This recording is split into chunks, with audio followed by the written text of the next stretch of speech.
Good evening, everybody.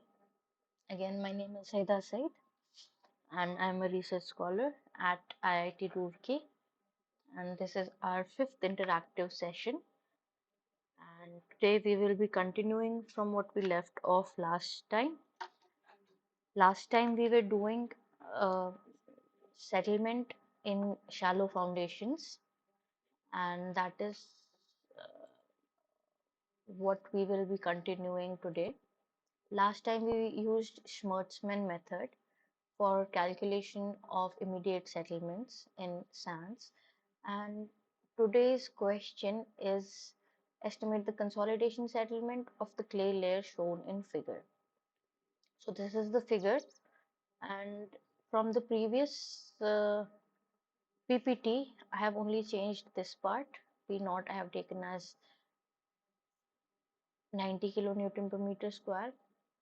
And because this PPT was available with you, some people might have initially earlier it was 100.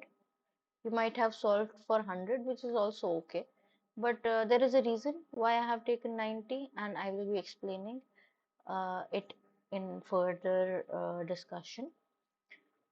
So let us first talk about how do we calculate the settlement in clay layer. So I will be moving on with two methods.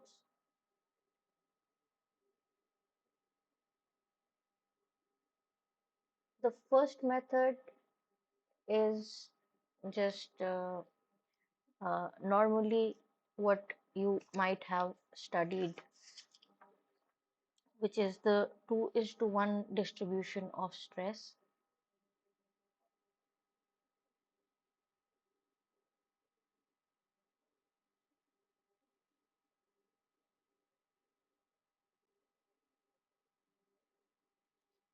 So in this method, what we do is we take the foundation level, and for example, we have a clay layer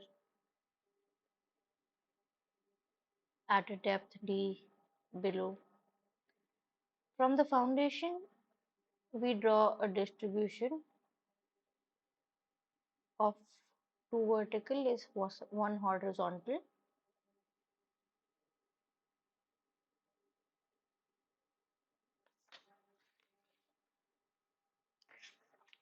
One second.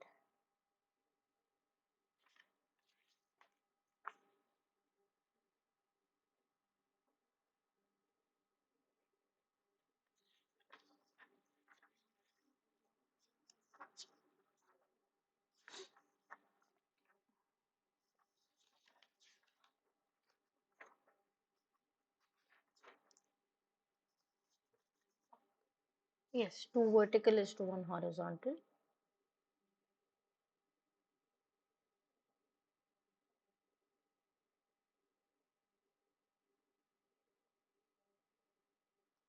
And we calculate it,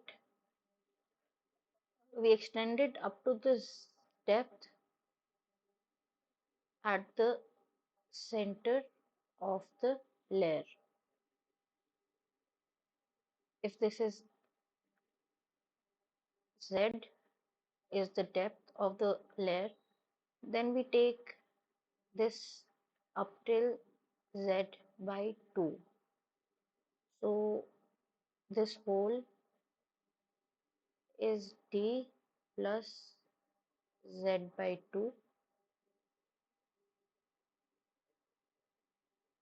We take this distribution, whatever load is coming here,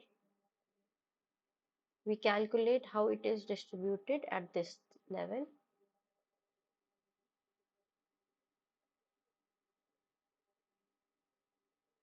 That is the step 1.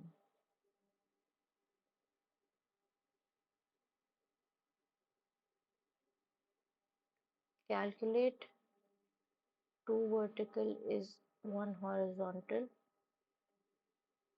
load distribution up to center of clay layer. The second thing we do is compare the loading with our pre-consolidation pressure.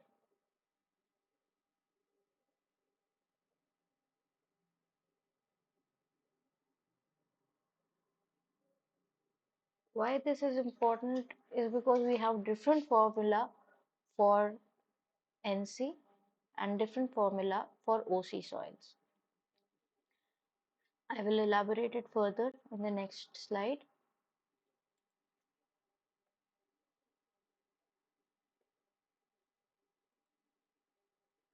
Okay,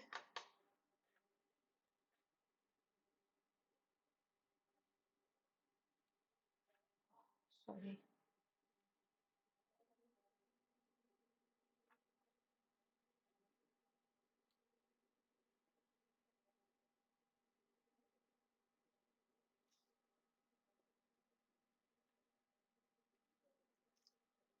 Okay, so for an NC soil in which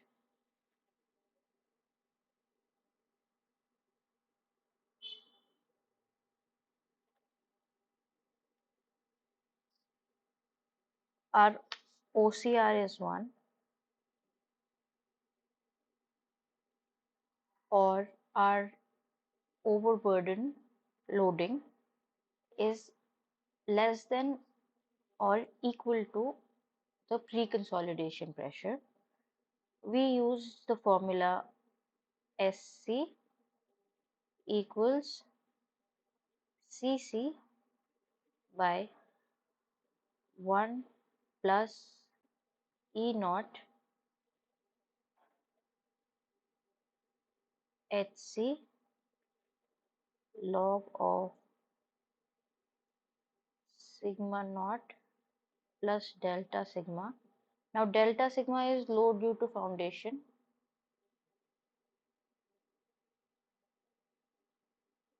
and this is the load that was already due to overburden divided by sigma naught. This is simple because sigma naught here will be the new pre-consolidation pressure. But in case of OC soils, what we get is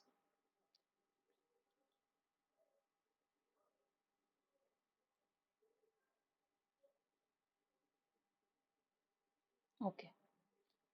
So in case of OC soils, what we will get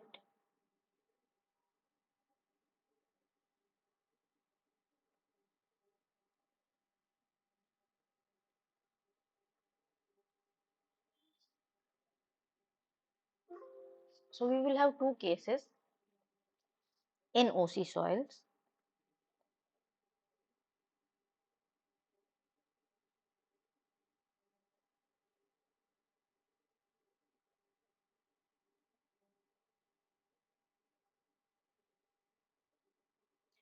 If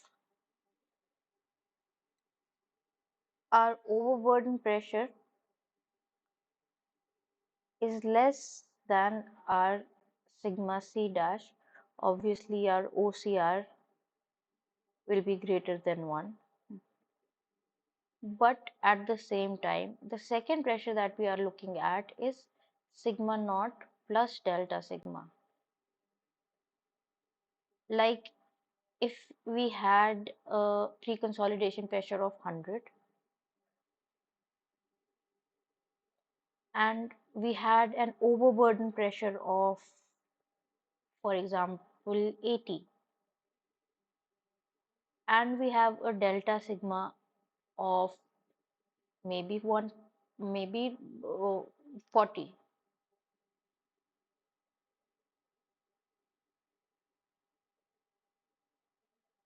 So what will happen is that we will have a sigma naught which is less than PC, but during our loading we will reach this PC and exceed it for so we will have sigma naught plus delta sigma here 80, 100. and this will be 120. So this is case 1, and case 2 is if we have again OCR is greater than 1, but sigma naught is less than sigma naught plus delta sigma, which is less than sigma c dash. For example, we had a sigma naught of 50 and delta sigma of 40 and PC of 100. Then our sigma naught would have been 50. We will have 50, 90, 100, something like this. So in this case, the formula, and in this case, formula is a little bit different. And let me write it here for you. SC equals CS by 1 plus E naught. CS we use for over consolidated. So the range of loading that is over consolidated, let us use this log of, this is the pre-consolidation pressure over the present overburden pressure plus CC we use for normally consolidated. For the range of loading that is normally consolidated, we will be using CC. This is sigma C and sigma naught dash plus delta sigma. Okay, let me write it properly. This will be sigma naught dash plus delta sigma over sigma C dash. Okay, and for case 2,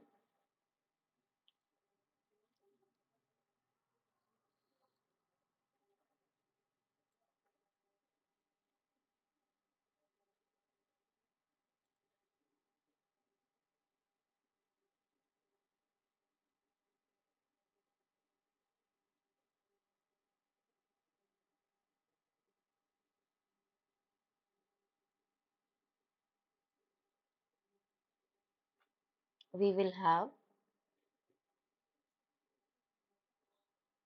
simply, let me write with another pen,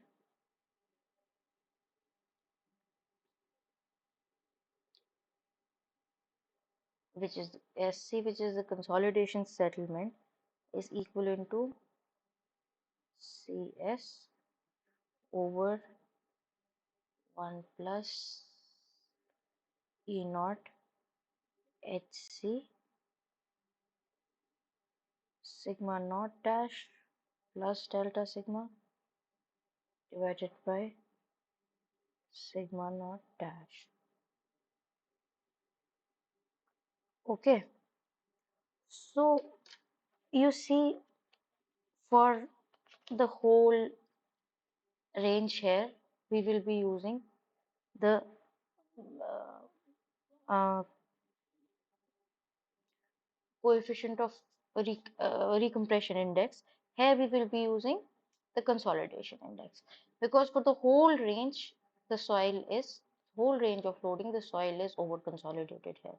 But here the soil is initially over consolidated, and through during the time of loading, at a point from over consolidated, it is it changes into consolidated soil, normally consolidated soil. So for that range, we have to use the CS value, and for the normally consolidated range, we have to use the CC value.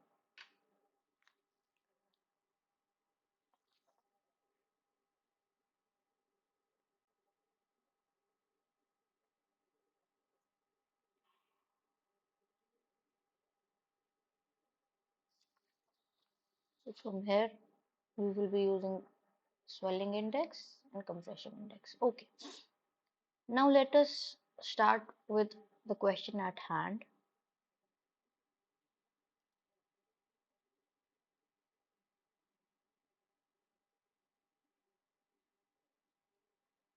Okay. First, let me delete all this.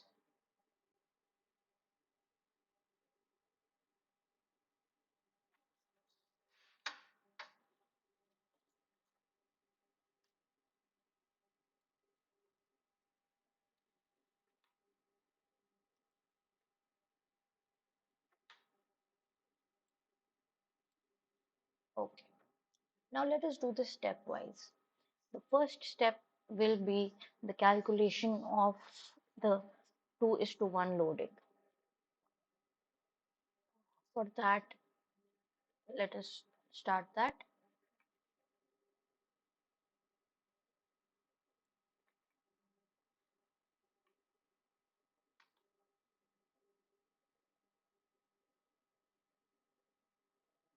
Okay. So the geometry is given. This is 1.52 meter. This is 1.22. This is 3.05. Yes, I'm talking about the method one right now. After this, we will do one more method. Okay. So the groundwater table is here. So you have to remember that in this equation, we always use the effective weight stresses, not the total stresses. So you have to be careful about this.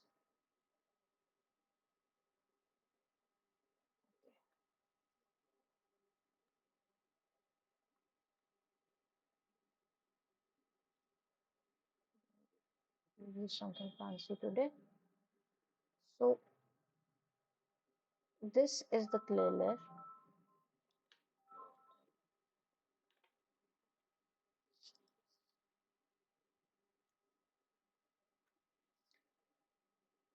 So the consolidation settlement of the layer. Okay, so this is 1.2. So this is the where the clay layer is starting, and let us see where is the center of this layer.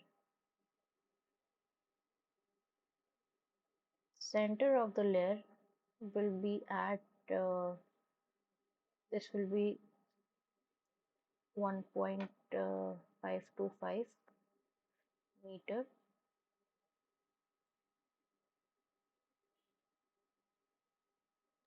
from here.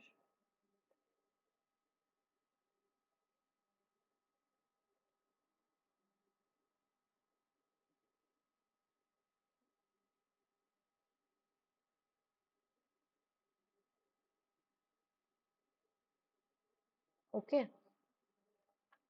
and the total depth will be 1.525 plus 1.22, which will be 1.745.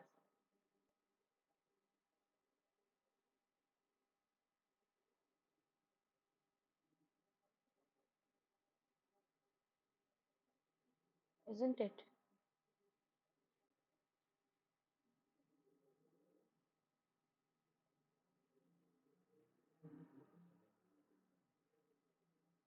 Yes. So our Z is equivalent to 1.74. One second. Why it's not working for me? Okay.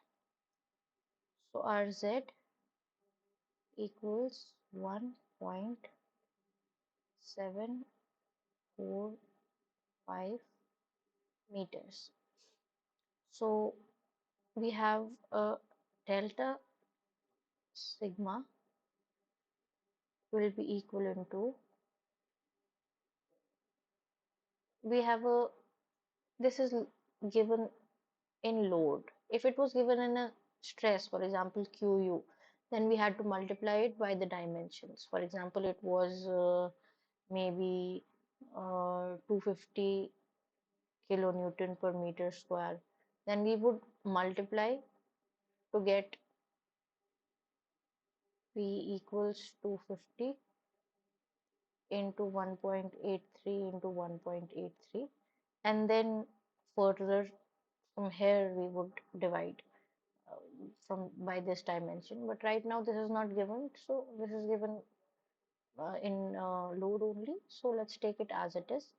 This will be load divided by B plus Z over L plus Z. This will be equal to 900 over B equals L equals 1.83 here, so it will be 1.83 plus Z whole square will be equal to 900 over 1.83 plus 1.745 square. So our delta sigma comes out to be, let's calculate.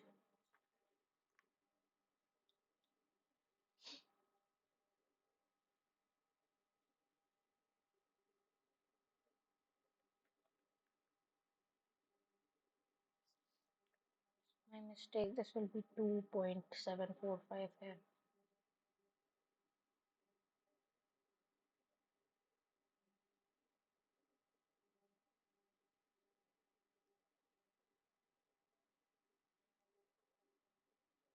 Okay, this will be 900 over 1.83 plus 2.745 square.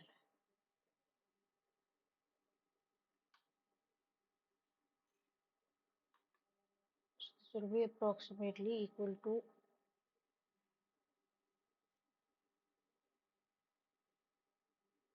delta sigma is approximately equal to 43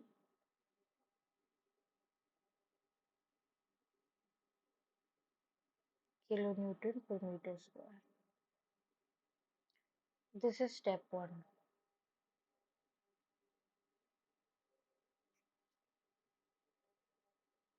Step 2 is the calculation of overburden pressure. So let us calculate the overburden pressure effective.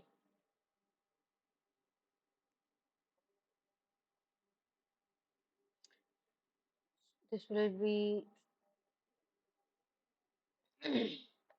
so everywhere we have been given gamma saturated. So we will subtract the pour water pressure from this.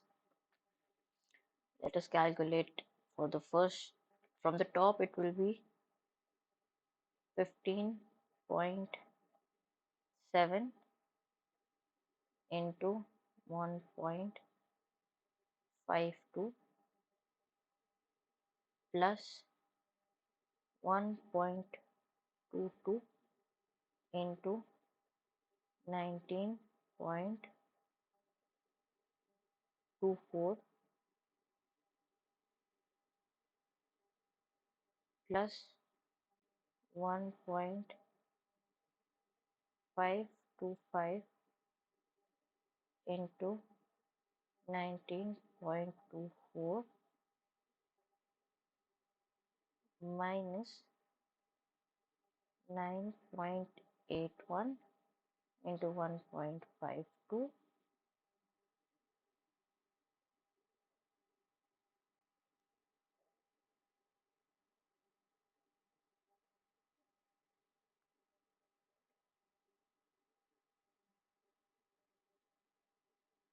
plus 9.81 into 1.22 plus 9.81 into 1.525. So this will be equal to, let's calculate this.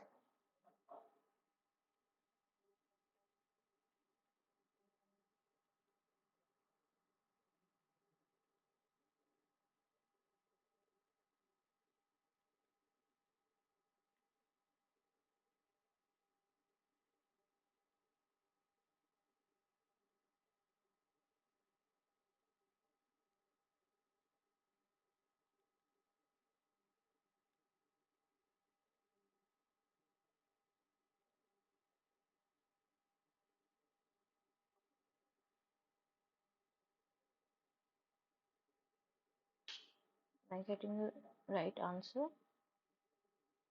It will be 10.7 minus 9.81 into 1.52 plus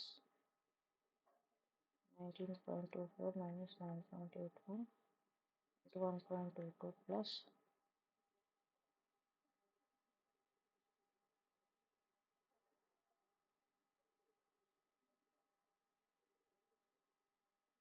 1.525.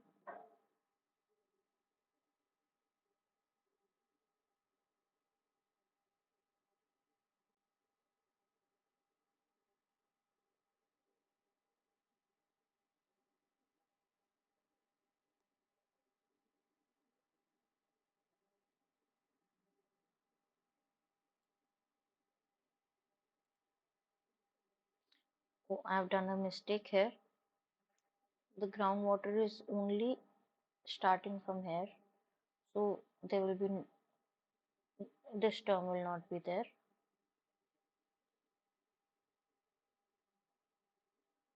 So the pore water pressure will only be subtracted from the bottom two layers.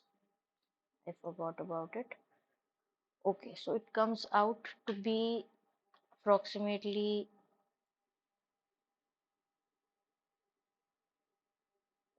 49.75 kilonewton per meter square. Now see, we have been given now the step 3. Let's go to the step 3.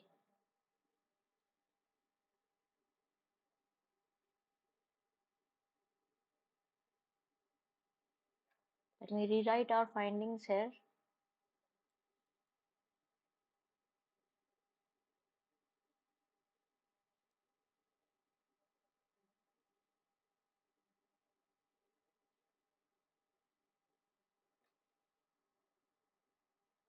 Okay, so our sigma naught dash comes out to be 49.75 kilonewton per meter square. Our delta sigma comes out to be approximately 43 kilonewton per meter square. And what we have been given is that our P naught or PC is 90 kilonewton per meter square. So what we need to do is we need to identify that in which category, in which case does this question fall. So for that, that's rather simple. Let me just rub everything off from here.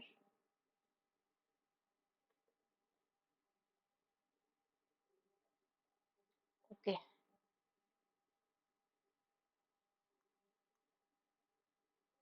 okay. We know that our sigma naught dash plus delta sigma will come out to be 49.75 plus 43, 92.75.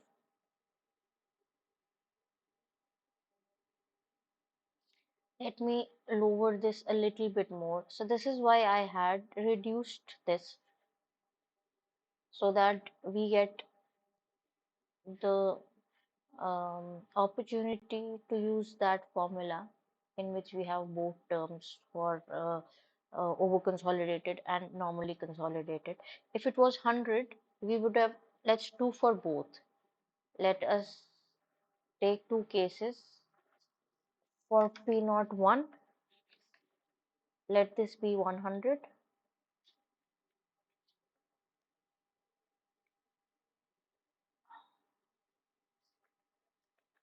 and for P naught 2, let this be 75. Yes, that will be a good approximation. Let this be 75. Let me write KPA here.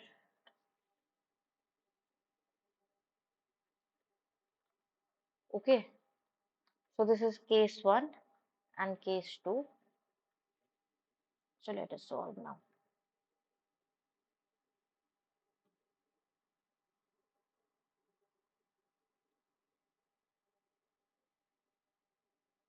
P naught is 100 kPa.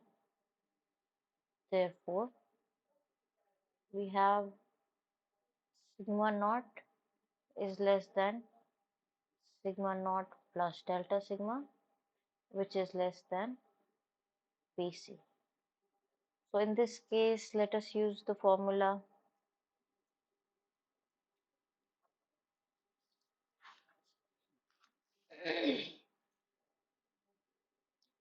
Sc equals Cs over 1 plus E naught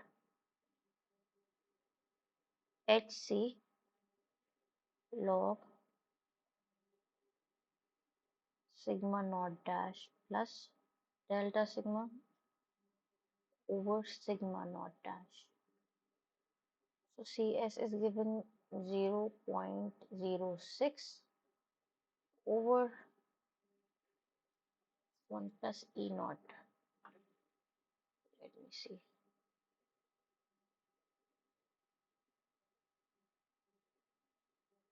E naught is given 0.08, sorry 0.8, it will be 1.8 Hc. We have the whole depth. This is Hc.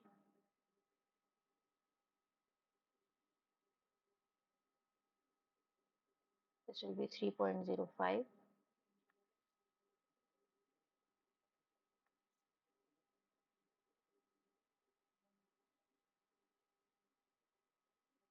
into log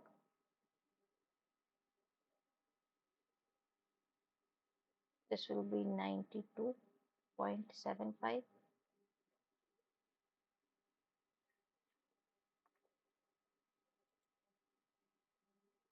over 49.75. Let us calculate this. So this comes out to be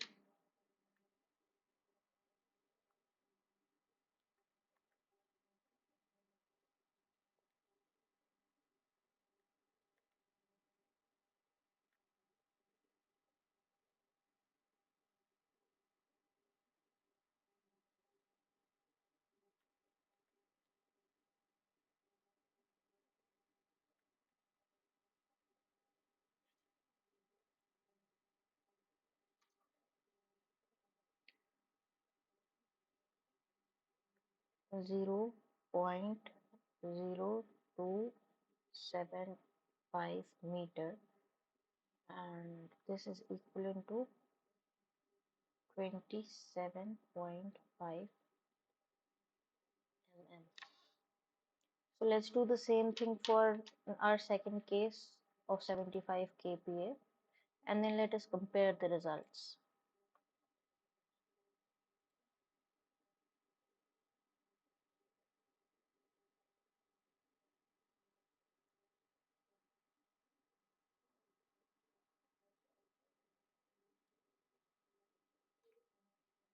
Okay.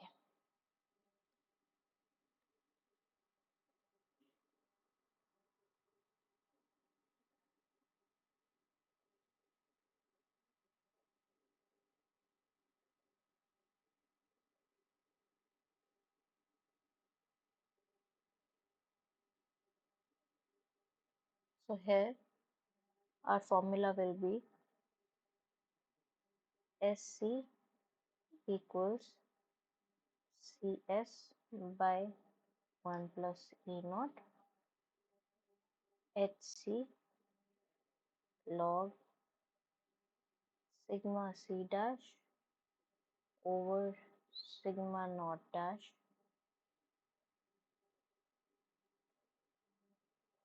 plus Cc over 1 plus E naught Hc log of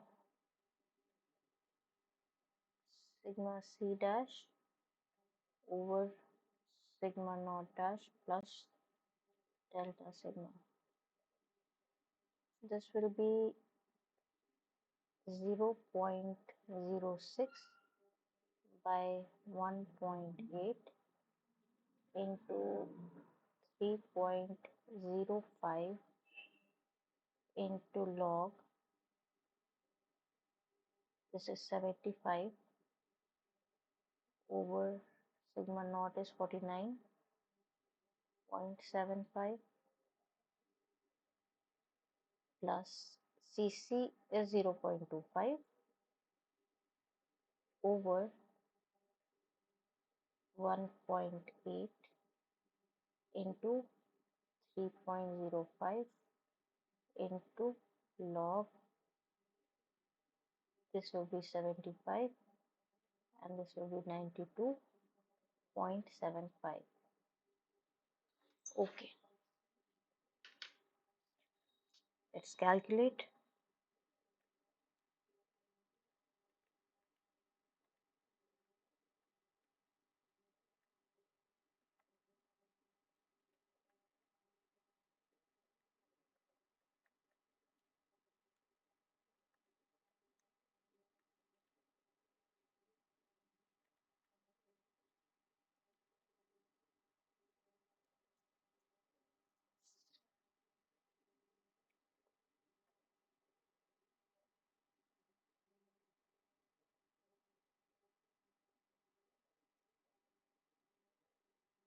Okay, so this here comes out to be, let's write in meters first, 0.0572 meters, which is equivalent to 57.2 mm. So on comparison, if we see only by changing, here it was 27.5 mm, here it is 57.2 mm.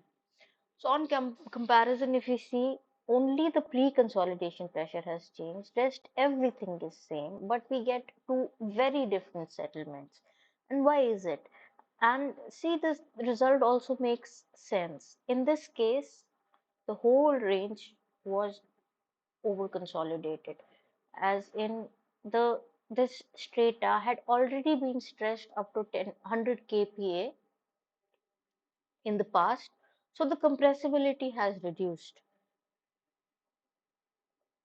because majority because now we are coming up with a load which is less than the pre-consolidation load, so the compressibility will be lower as compared to the case where some of the range is in you see, if I now calculate for a third pre-consolidation pressure in which the whole range will be NC, we have a, for example, if P03 was only 30,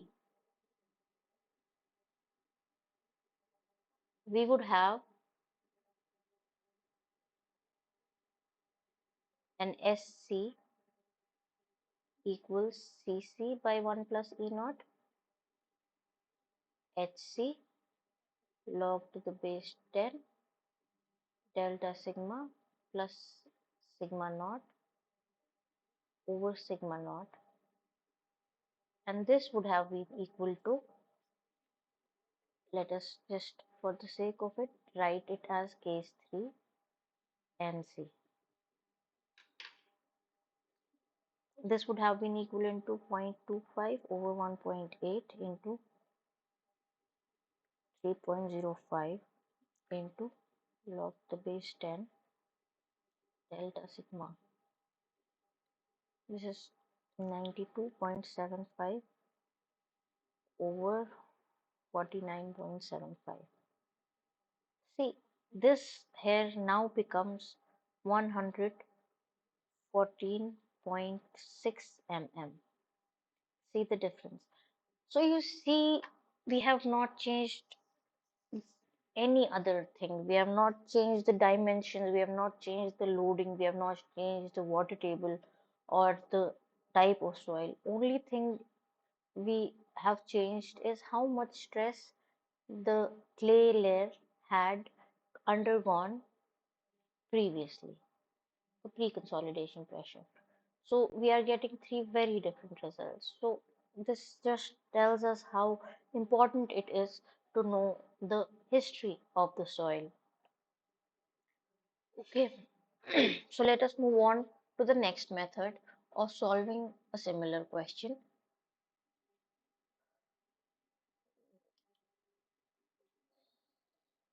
Let me take this.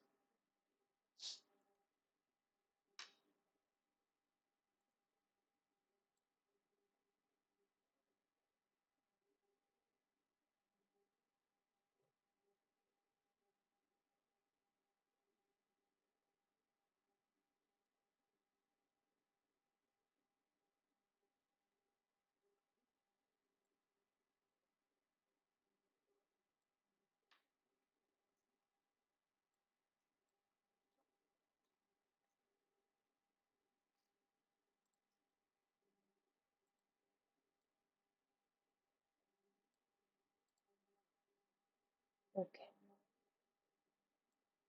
remove this one.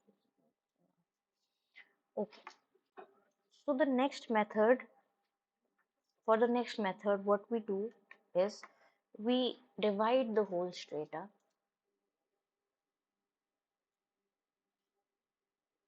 Okay, so what we do is we divide the whole strata into a number of layers.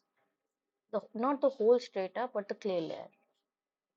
For example, this is the clay layer.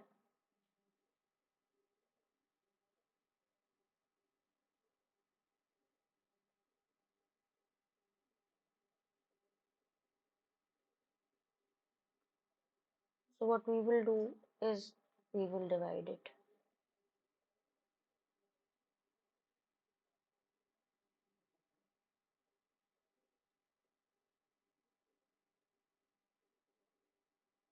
into n number of layers. More the layers, more accurate your answer will be. And then we calculate the settlement at the center of each layer.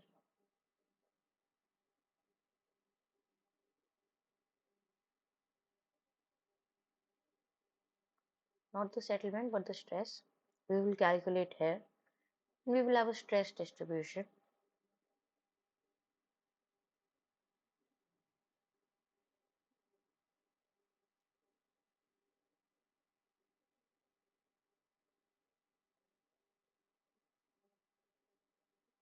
Like this.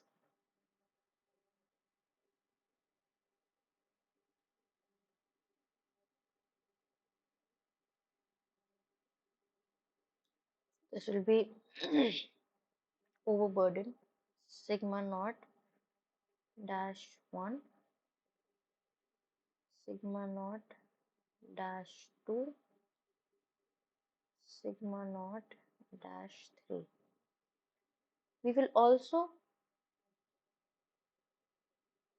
have a total uh, uh, stress distribution for our loading, delta sigma. It will go on like this. Okay.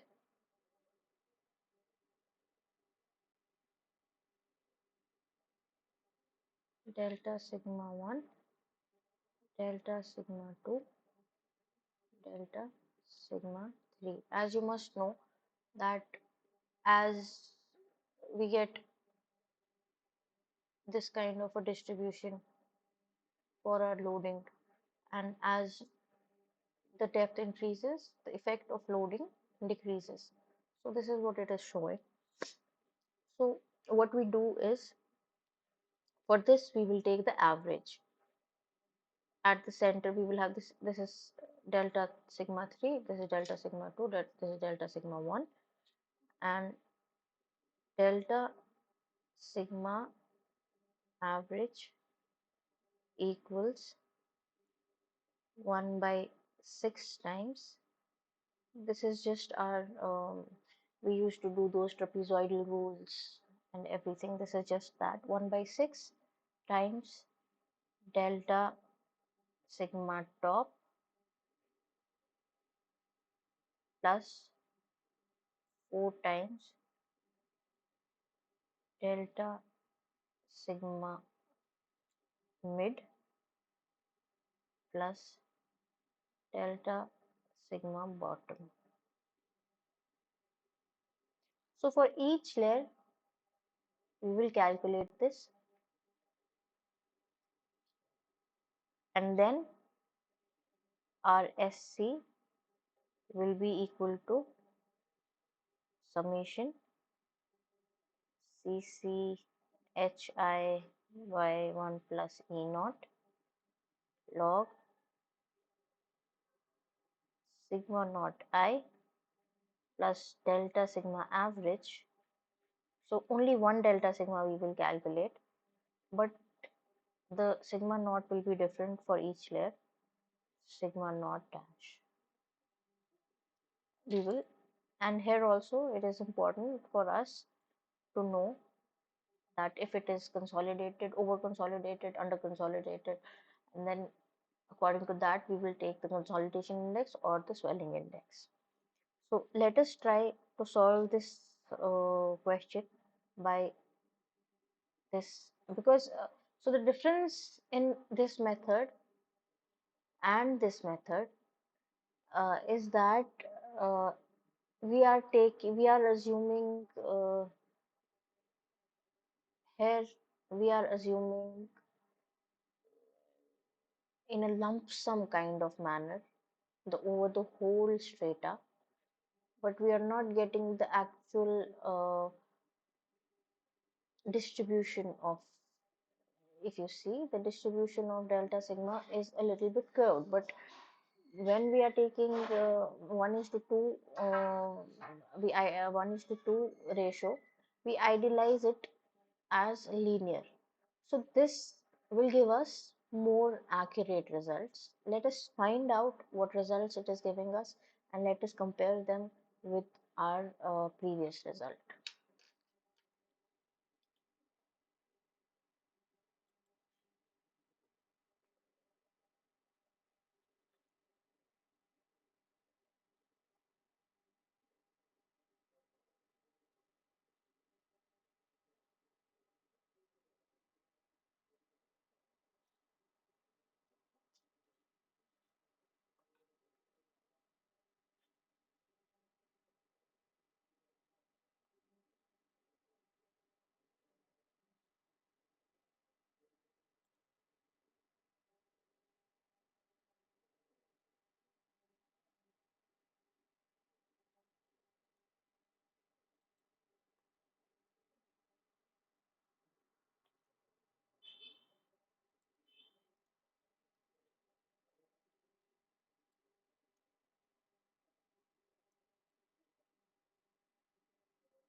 Okay, so let us first divide our strata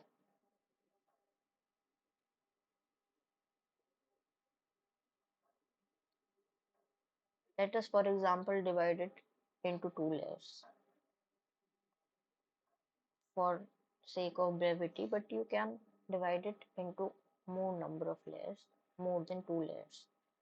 So as I said, more the number of layers, more will be our,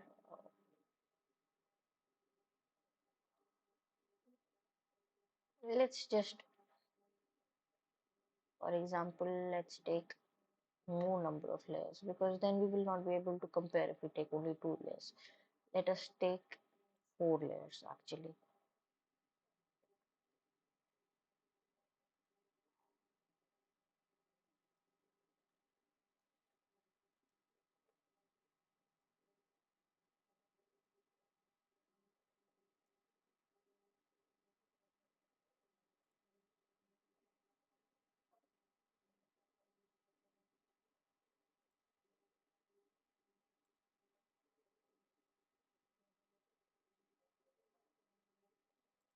So we 1, 2, 3, 4, 5.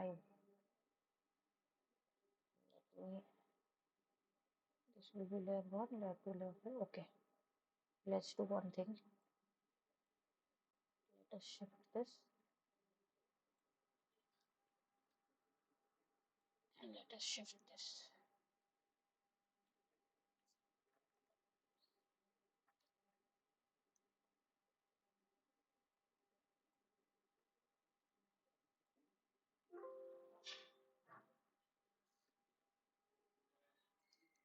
Just delete it.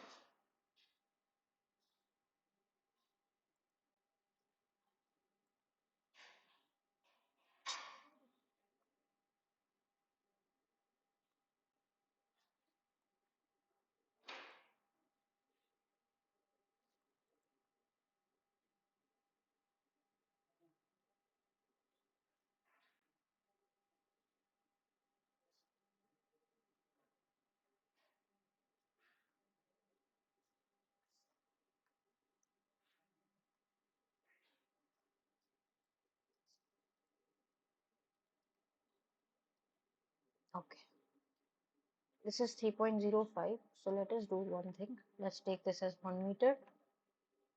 Let's take this as 1 meter, 1 meter, and this as 0. Okay,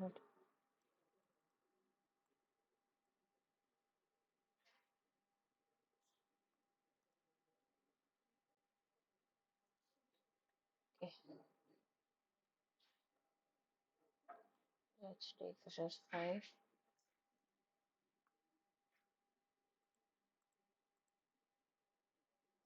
0.5 meter. Okay, so these are the four layers we have divided our strata into. Now let's make a table, because when we have strata kind of thing, it is always a good practice to tabulate everything so that you have a good record at one place, and instead of going back to every page and finding out your values, you have one table where everything is given. So let me first introduce a table. It's 1, 2, 3, 4.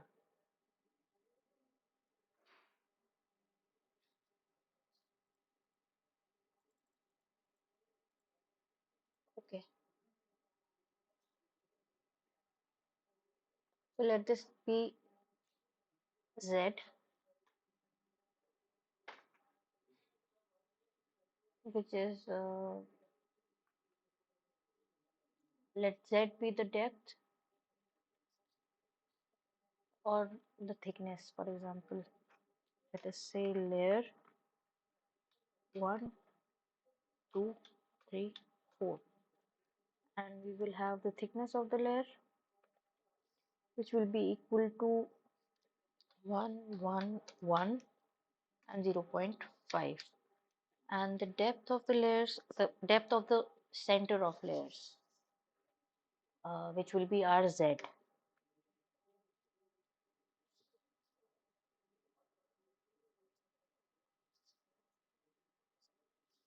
below the foundation, let us say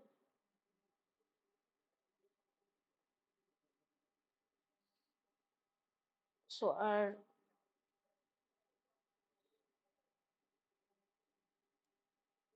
not below the foundation,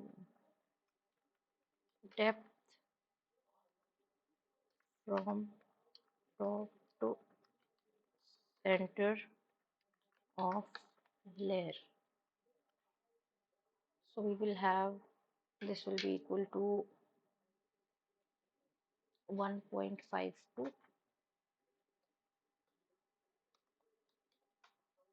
1.22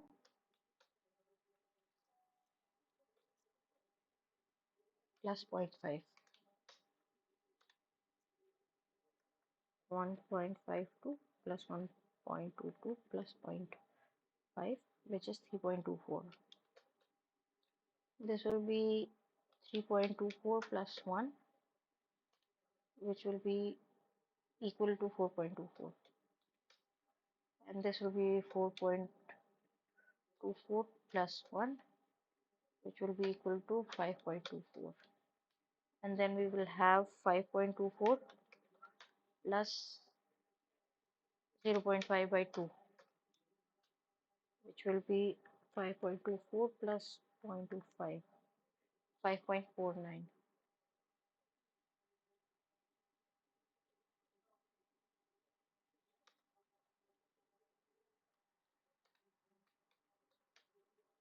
So I think you all understood how I calculated this. So let me remove the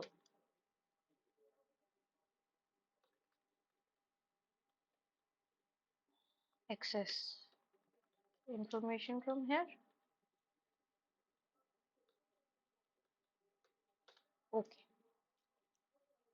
And now we can calculate the sigma naught.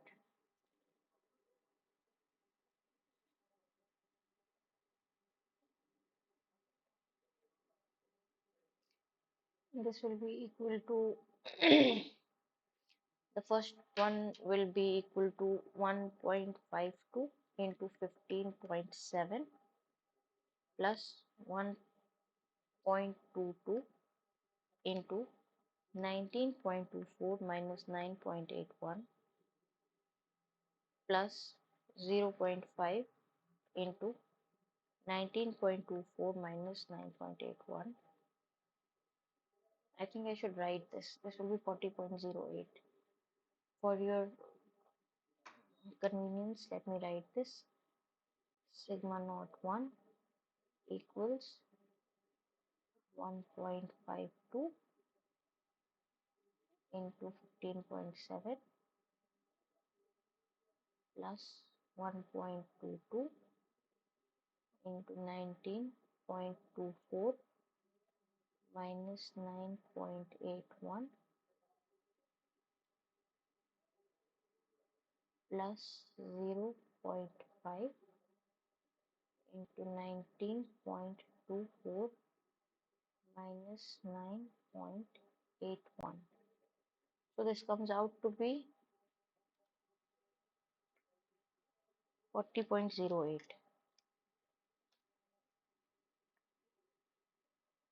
For the second layer, sigma naught 2 will be equal to sigma naught 1 plus 1 into 19.24 minus 9.81.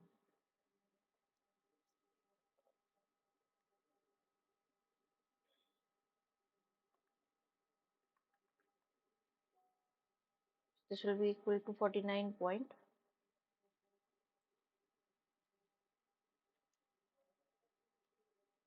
Okay. For sigma 3, sigma naught 3,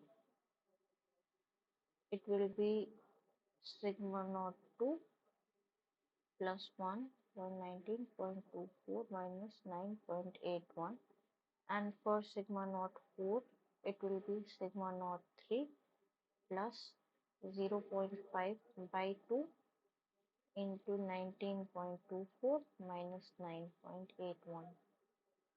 Let's calculate both of these. This is 49.51 plus 19.24 minus 9.81. is 58.94.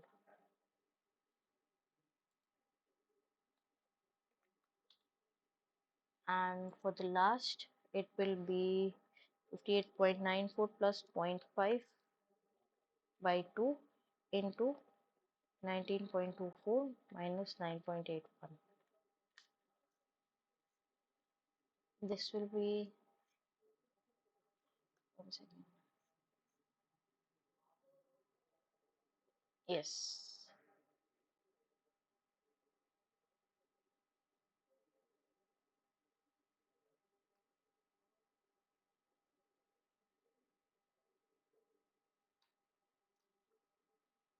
61.3.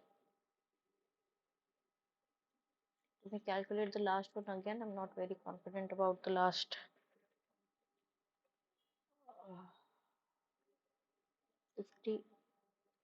58.94 plus 0.5 over 2 into 19.24 minus 9.81.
Okay, there is a mistake that I'm doing is that I'm taking it as 0.5, but it is 0.05 because we have a 3.05. So we will have a 0.05 here. Okay, so that is the mistake I was doing. Just rectify it here.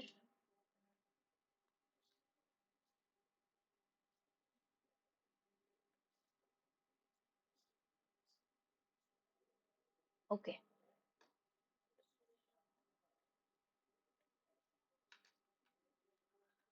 let me calculate again now. This will be 58.94 plus 0.05 by 2 into 19.24 minus 9.81.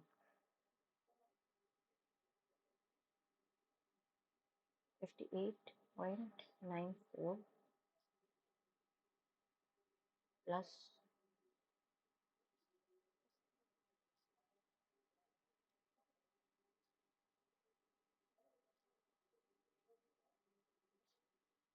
0.05 over 2 into 19.24 minus 9.81.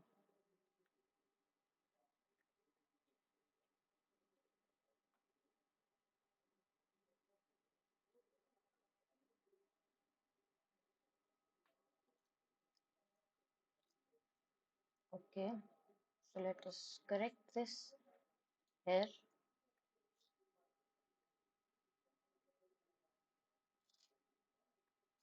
This will be 0.5 plus 0. Let me write this again.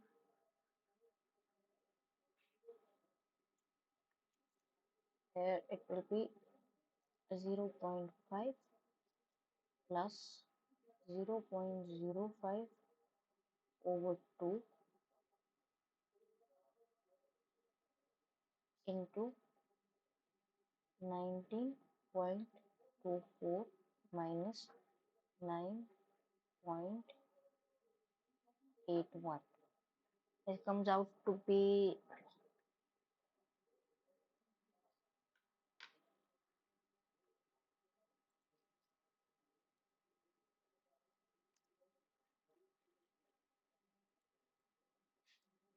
63.89.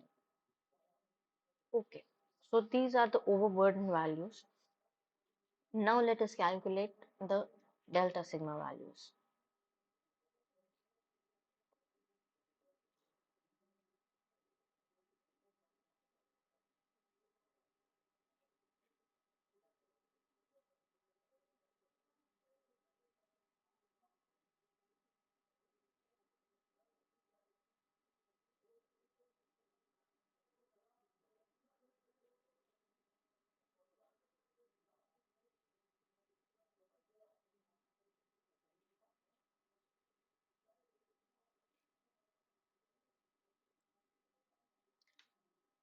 Okay, so let us now calculate.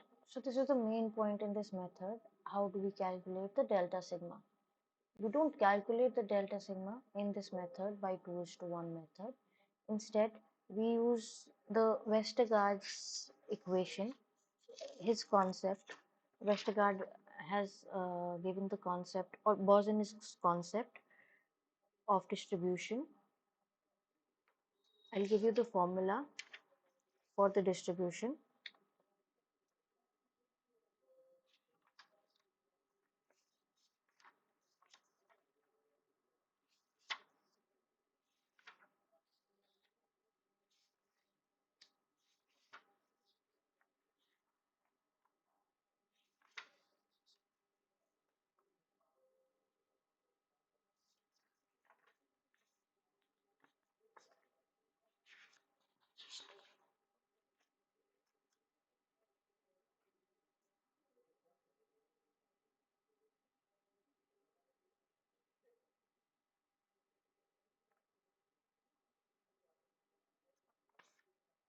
Okay,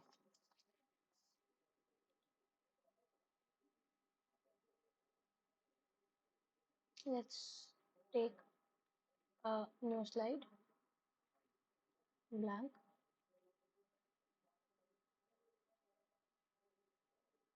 So our delta sigma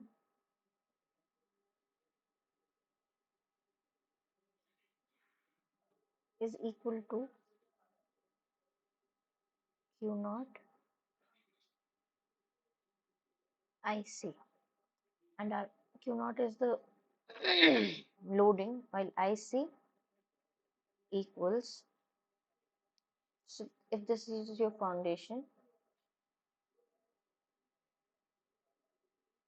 LB, let us take M1 equals L by B,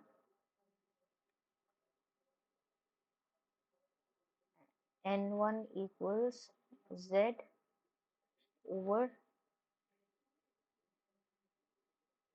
B by 2. Okay, so our IC comes out to be 2 by pi M1 N1 over square root of 1 plus M1 square plus N1 square into 1 plus M1 square plus 2N1 square divided by, you don't need to worry about the formula. If it is not taught in the lectures, it will not be in the exams. But this is a good practice to see. Foundation is a very, very, very vast subject. There are so many formulas and so many methods, and it is nice to get acquainted with as many of them as you can. 1 second, this is only incomplete right now. Okay, plus sine inverse m1 over square root of m1 square plus n1 square square root of 1 plus n1 square. Actually, let me insert it as a formula so that you can get some, so it becomes a little clear, because that like this it is a bit haphazard. Let me insert it as a formula.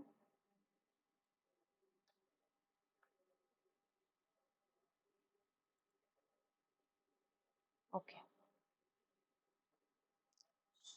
so our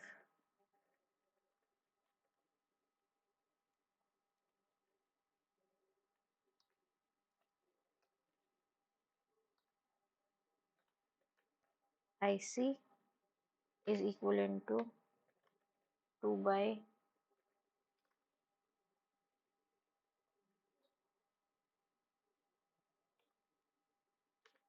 pi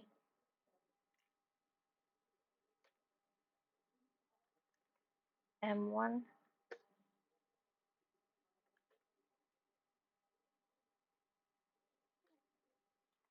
n1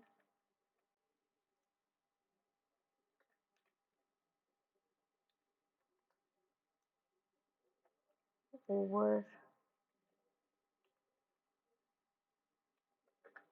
square root of 1 plus m1, oh,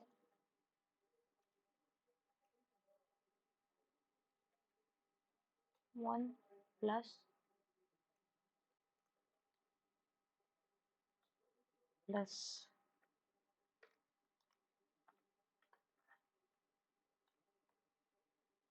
m1 square plus n1 square into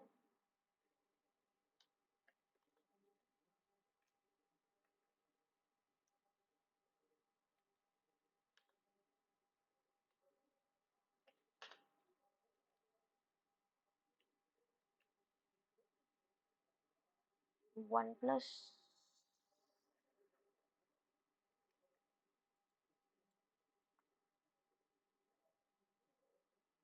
m1 square plus 2n2 square over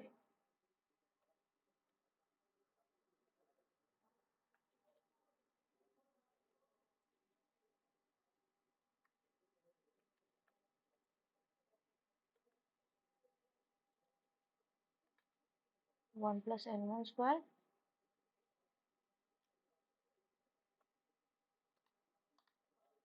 into m1 square plus n1 square. Okay, plus sine inverse m1 over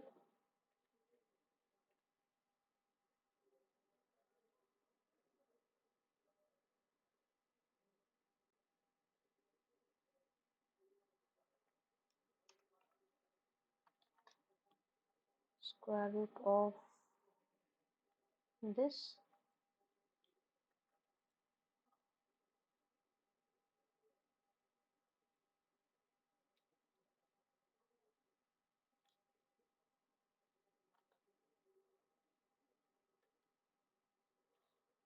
into square root of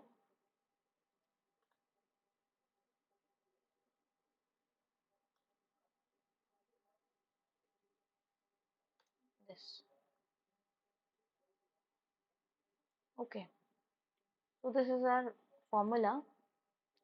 IC equals 2 by pi m1 n1 over 1 plus m1 square plus n1 square into 1 plus m1 square plus 2n1 square over 1 plus n1 square into m1 square plus n2 square n1 square plus sine inverse m1 over under root of m1 square plus n1 square into under root of 1 plus n1 square. And let me also write other things in form of formula. We have our delta sigma here,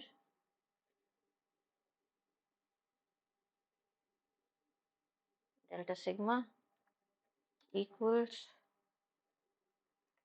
q naught IC. Okay,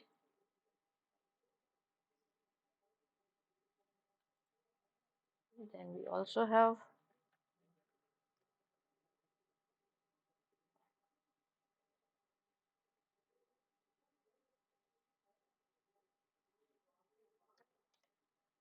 m1 equals L by B, and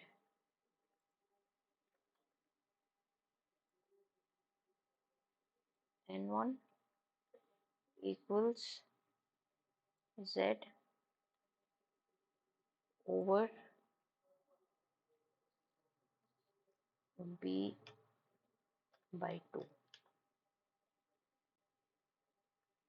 Let's keep it like that only. So, okay, these are the formulas that we will be using right now for solving this question.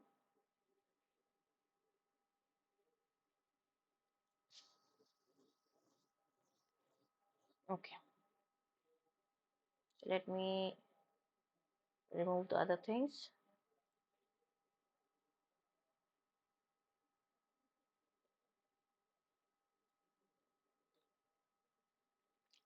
Now let us draw a table again. Let us actually take this table only.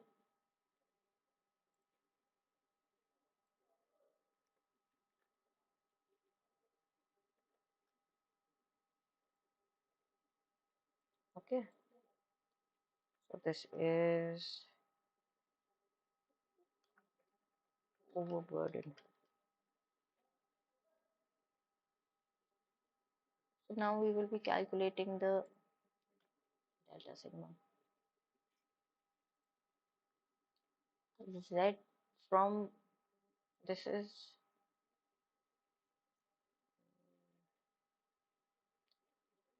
from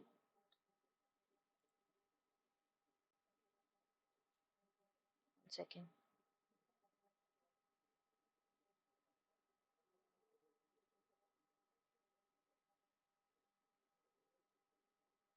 We know that m1 equals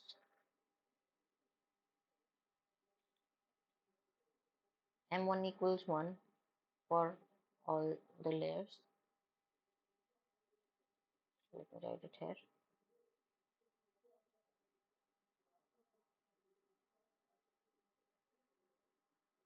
Okay, and n1 equals Z by B by 2, which is equivalent to Z by 1.83 by 2, which will be equivalent to 1.093 Z. Okay,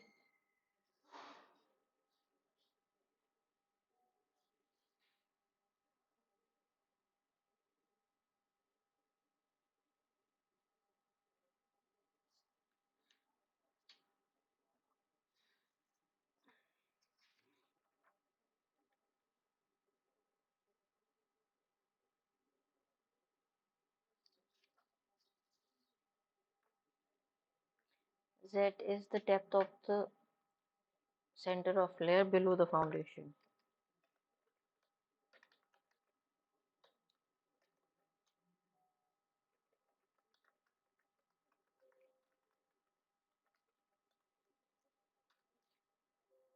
In this case, it will be, let's calculate,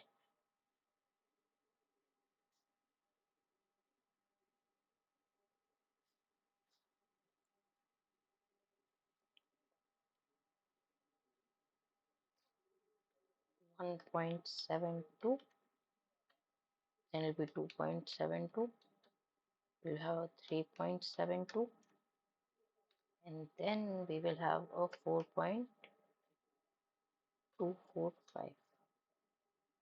Let's calculate the N1.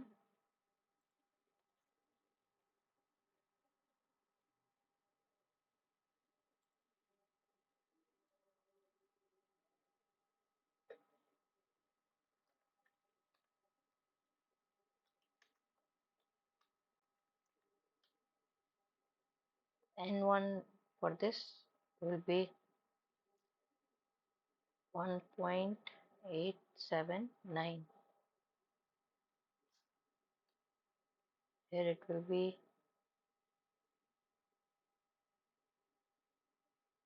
2.973.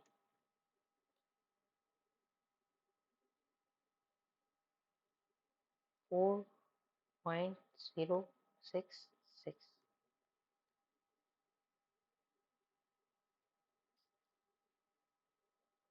4.639. Okay. So now, based on the M1 and the N1, let us calculate the IC values. What you can do is you can calculate this term and this term separately and then add them. However way you want, you can calculate that. So you can even make this table in Excel and then calculate from a formula in Excel. You can do that also. Okay, so let's calculate. 2 pi, m is 1 everywhere. This is 1.879 over under root of 2 plus 1.879 square into 2 plus 2 into 1.879 square over 2 point, no, 1 plus 1.879 square into actually whole square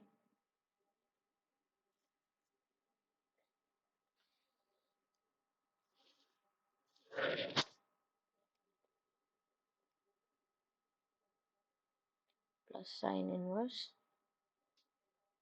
1 by 1 plus n 1.879 square.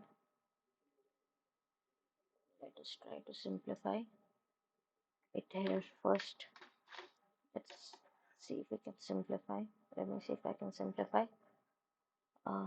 This will be n1 over root of 2 plus n1 square. 2 we can have common. 1 plus n1 square over 1 plus n1 square a whole square plus sine inverse 1 over 1 plus n1 square. This goes plus n1 square 2 plus n1 square. So we can have a simplified version here that you can use to calculate. Let's use that. We will have IC equals 2 n1 over square root of 2 plus n1 square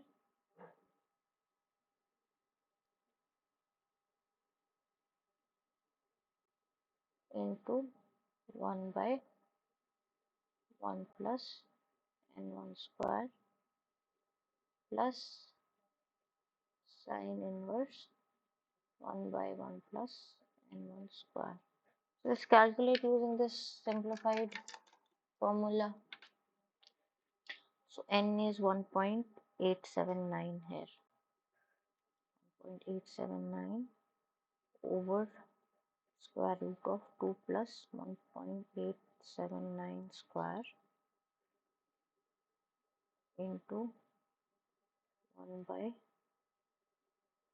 1 plus 1.879 square plus sine inverse 1 by 1 plus 1.879 square.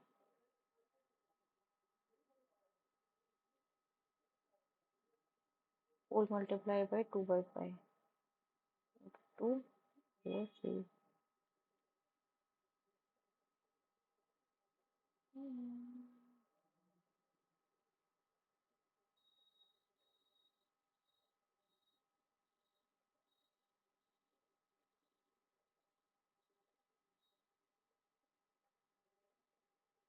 See, you will get an answer here. You will get an answer here in degrees, which you have to convert to radians. Okay,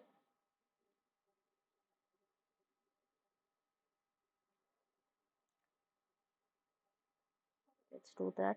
Let's So this you will get in degrees.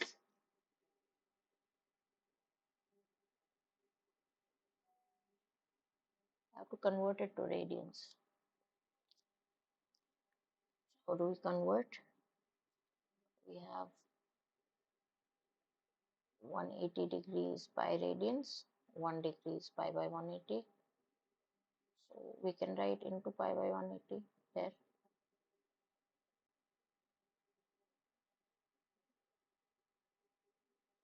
If you are directly inputting in your calculator sine inverse and your calculator is uh, in the mode for degrees, you will get this in degrees. If the calculator is in radian mode, you will know. If you're getting like in tens or twenties, the answer for this, you will understand that the answer is in degrees. And just check your calculator. If it is in degrees, you change it to radians by simply multiplying by pi by 180. So that is why I was getting for this sine inverse of 1 by 1 plus 1.879 square. I was getting 12.75 degrees.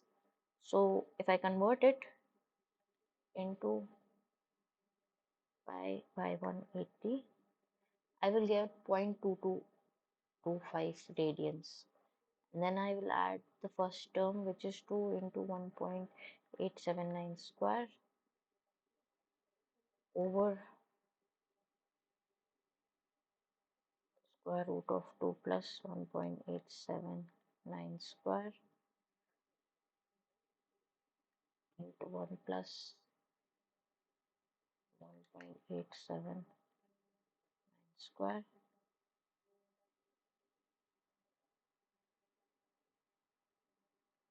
into 2 by pi.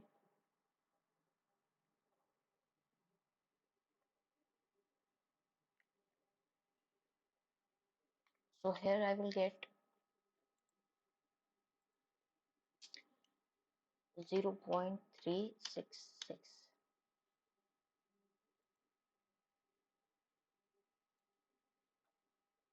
Next will be 0.1818.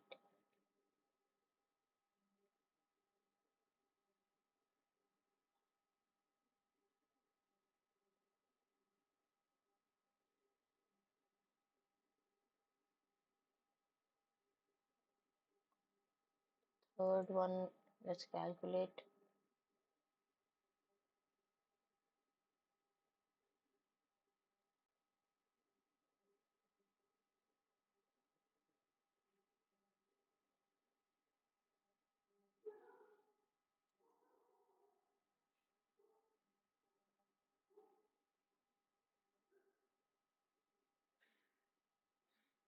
This comes out to be, let me do it again.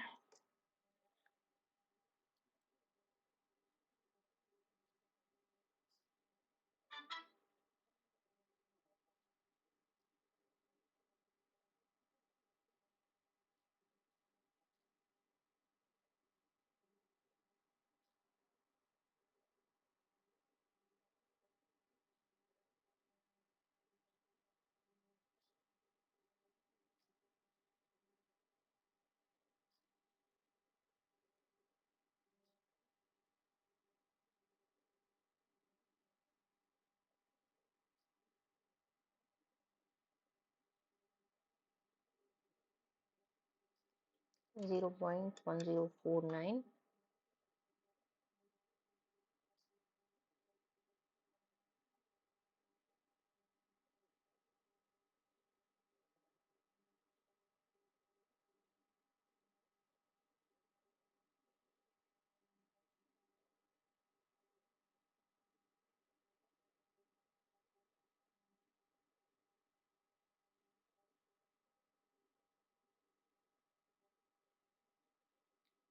and 0.082. Okay,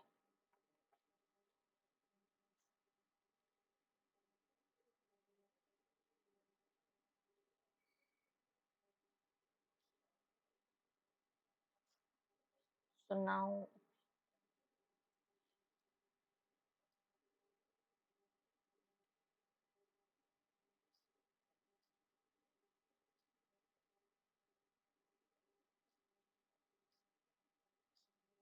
our Q naught is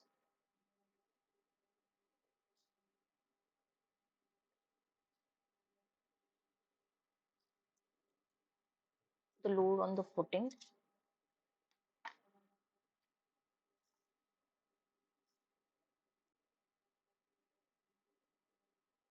900 over 1.83 square, because it's a square footing. This is 268.7 kilonewton per meter square. This is our IZ, and this is our Q naught. So let's calculate the delta sigma for each layer.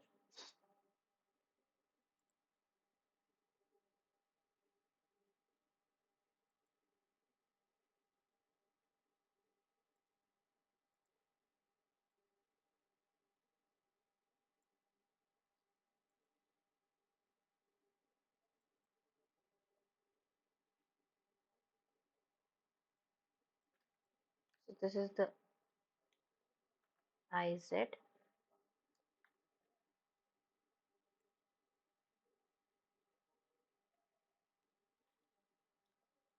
delta sigma is Q naught into IZ. Okay, so let's calculate. 268.7 into 0.366. This is 98.6.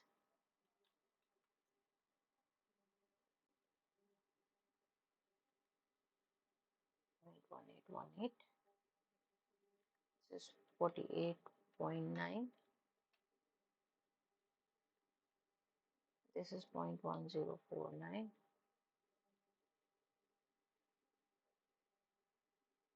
This is 28.48.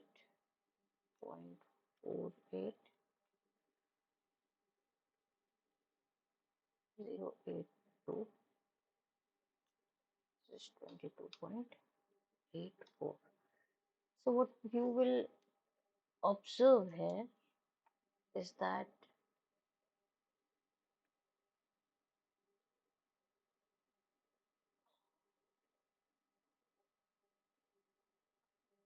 this is delta sigma. What you will observe here is that the distribution of delta sigma, not sigma, of delta sigma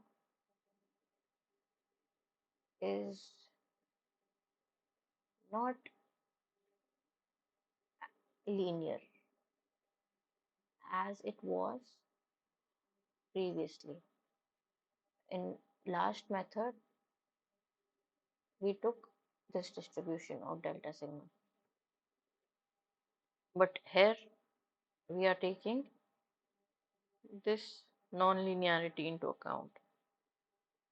Okay, so let us calculate further.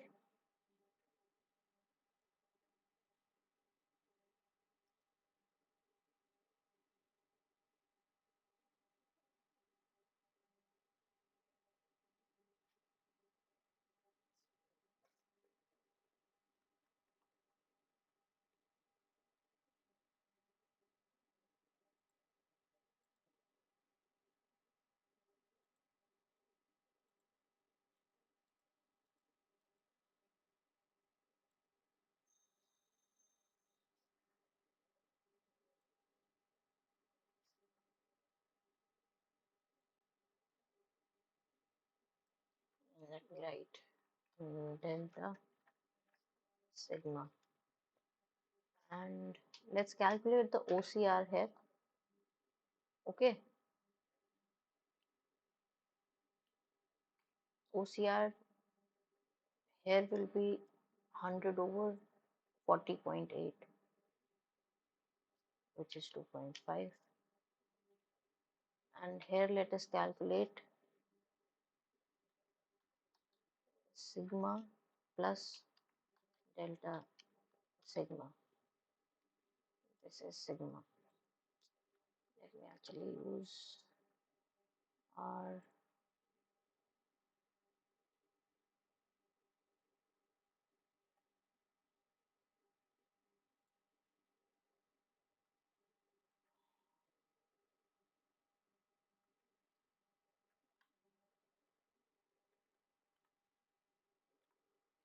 Okay,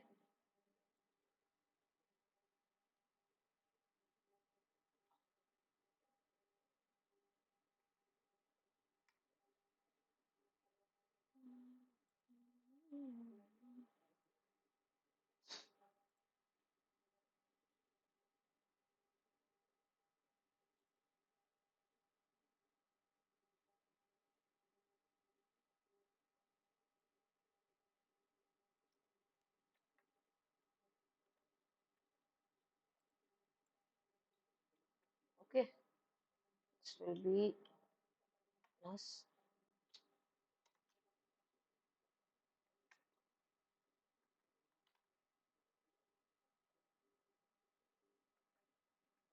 delta sigma. The second will be 100 over 49.51, which is approximately 2.02. The third will be 100 over 58.94, which is 1.69. This is given that we are taking PC as 100, taking PC as 100.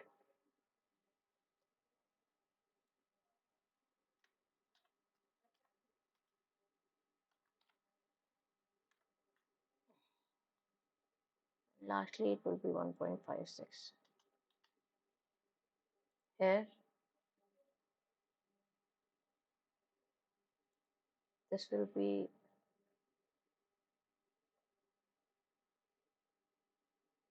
sigma naught plus 130.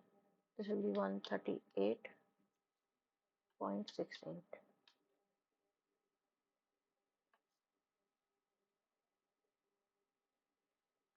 This will be 98.41.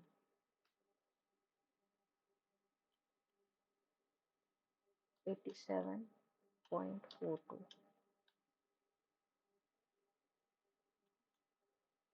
86.73.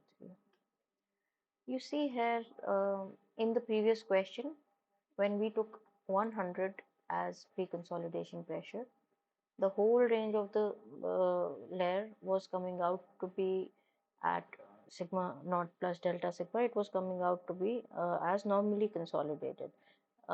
because it the sigma naught plus delta sigma never reached above 100. But here, if we see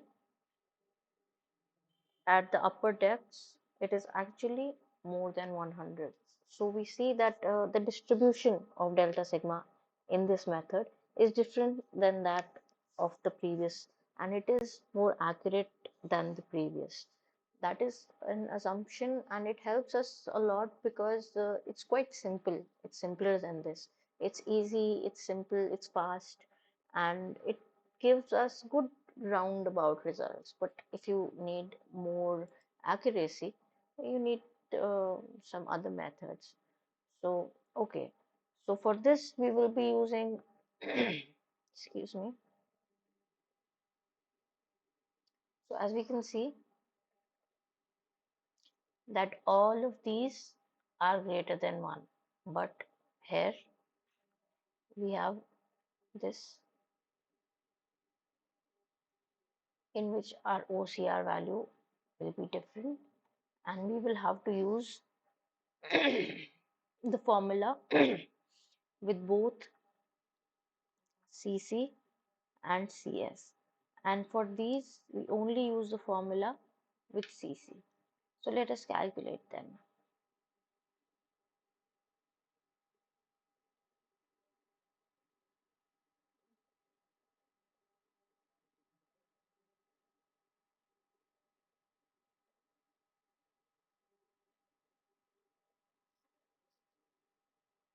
Let's move on to the other page, next slide.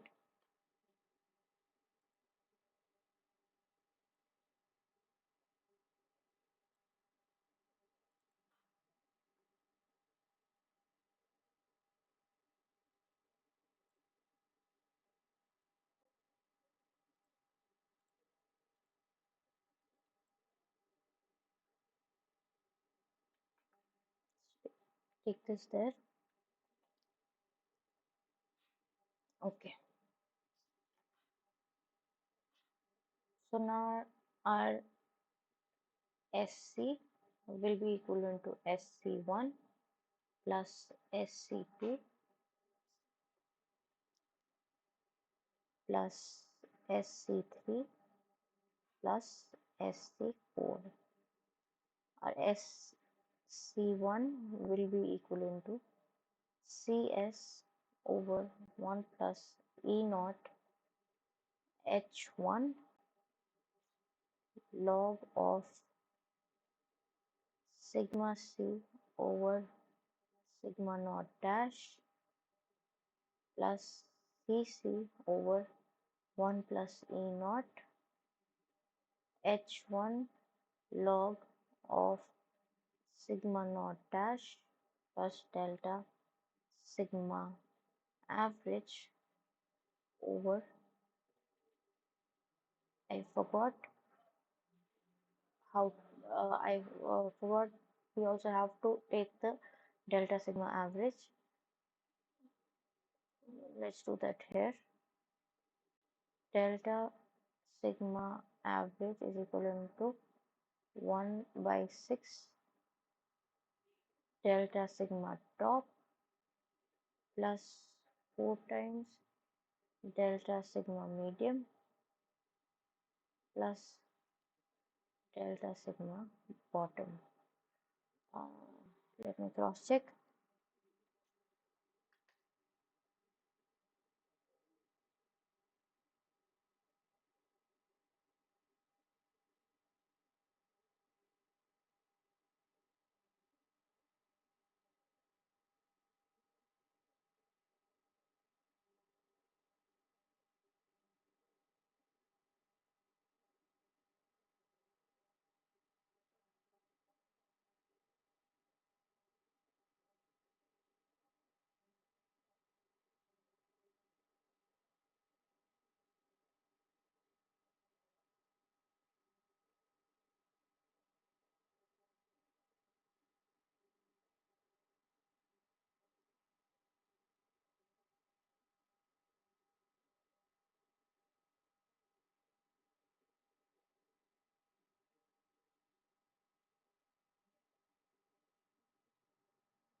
No, this is this I'll have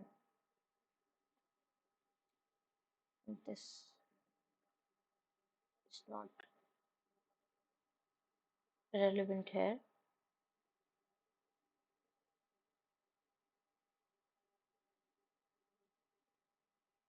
Okay,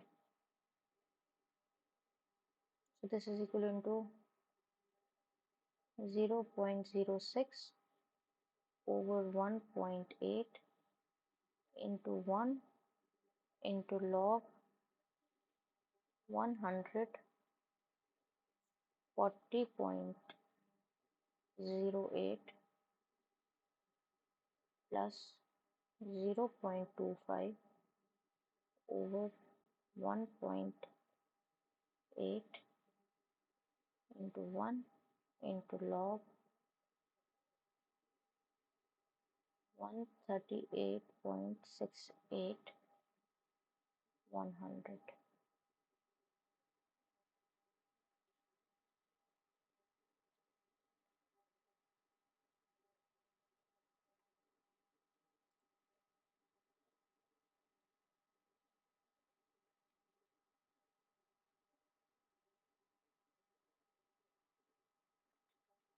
So SC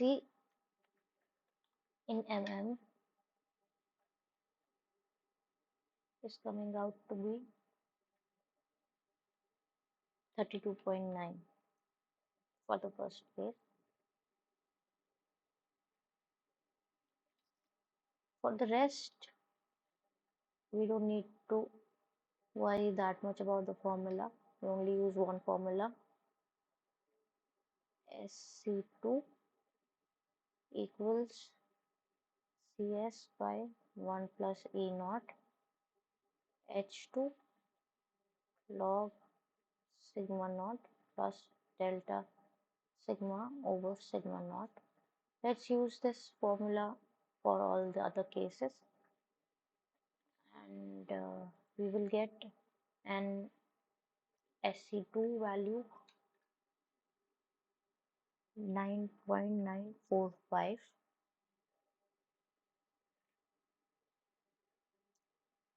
SC3 is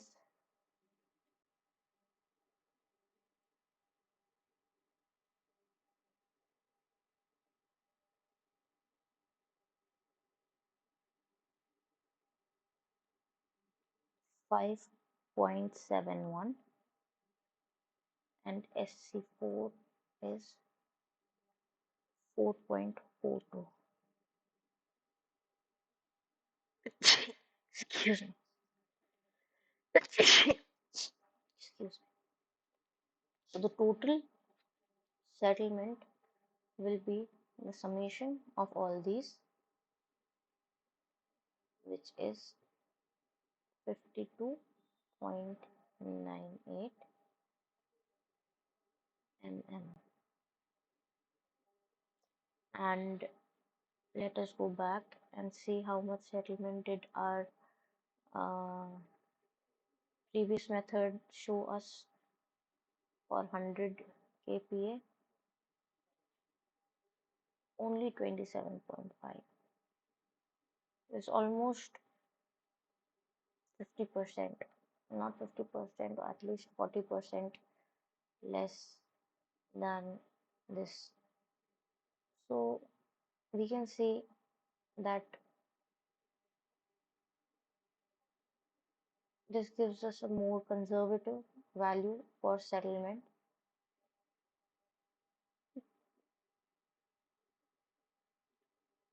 and it is we can say it is more conservative, accurate, but it is also time consuming. There is low margin for error. So yes, that is the question we had to discuss last. So in the next class, we will be discussing about the whatever we have studied in week number 5. So That is it for today, guys. Thank you very much.